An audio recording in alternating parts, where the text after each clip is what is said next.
Allegheny High School's Mitch Mitchell's got an interesting project here at the JRGS the Governor's School Science Fair. Welcome, Mitch.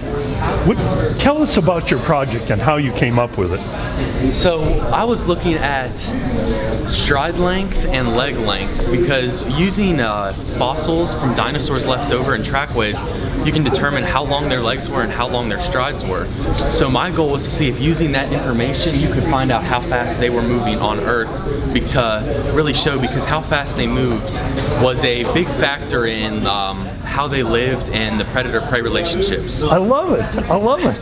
So the way I went about that was humans and bipedal dinosaurs walked in very similar ways. So I could use humans as my subjects to test on this.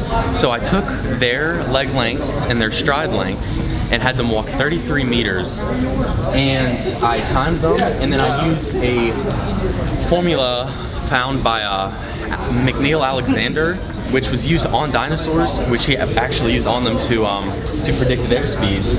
And I used that to predict the speeds of my subjects and compare it to the true speeds of how fast they were going to see what the difference was and to see if the formula was actually calculating how fast they would move reasonably. And how fast is the fastest one? How fast was the fastest? Well, the fastest person moved at 1.65 meters per second, but that was not very accurate in the formula. It seemed that people who moved at a more moderate speed were more accurately presented. The margin of error of the formula went anywhere from about 3% to 30%, and the average was around 13. And the male average was actually a lot higher than the female.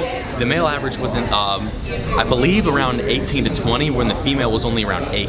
If we convert that to miles per hour that most people would understand, is that something you can do? Oh, that would have a rough estimate. Are we talking about a fast dinosaur doing 25 or 30 miles per hour? Yeah, easily. Easy. Yeah. And was the fastest one like one of the raptors or one of the smaller dinosaurs? The raptors they would be up there for sure. But of course, with the bigger dinosaurs, the bigger they got, they had longer strides and they didn't have to take as many steps to go as fast. And just out of curiosity, how did this concept come to mind? You have to admit it's a little unusual. It is a little bit unusual.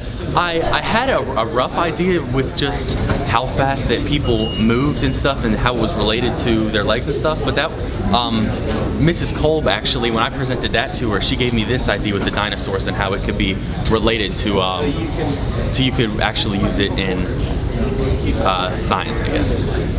Thanks very much for joining us. No problem. Thank you.